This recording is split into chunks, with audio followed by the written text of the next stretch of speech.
Welcome to आर्नवे प्रांजस kitchen. आज आपण पोहे बनवणार आहोत। त्यासाठी लागणारे साहित्य आहे बघा, मी ते पोहे भिजत घालून घेतलेले आहे।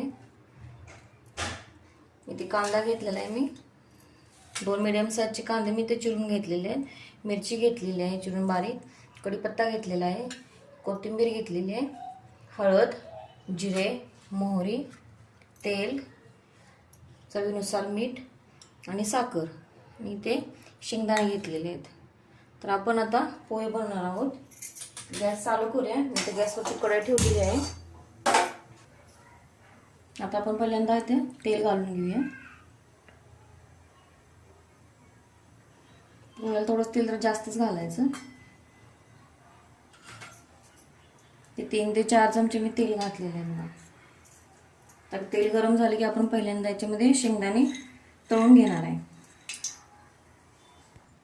तेल गरम झाले बघा, आपण आता शेंगदाणे टाकून घेऊया।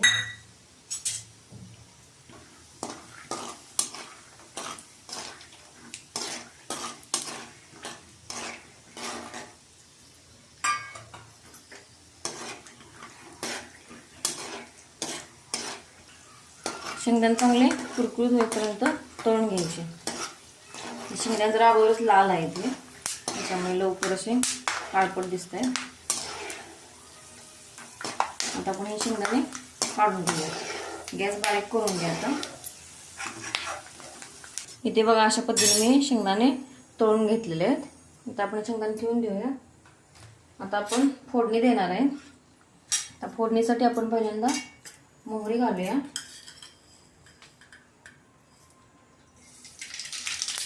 मोहरी तर जास्त घालायची।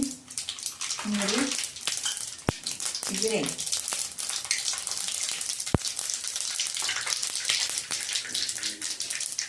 आता आपण मिरची आणि कढीपत्ता सोबतच टाकणार आहे।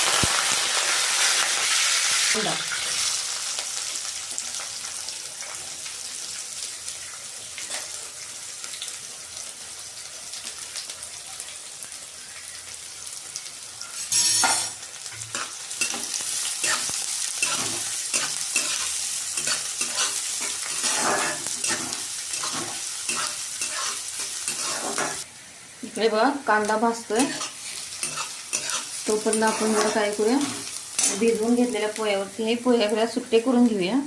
असे थोडेसे चिकटलेत एकमेकाला, थोडे सुट्टे करून घेऊया।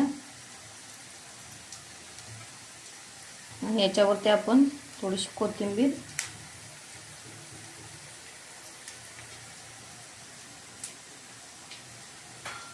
आणि मीठ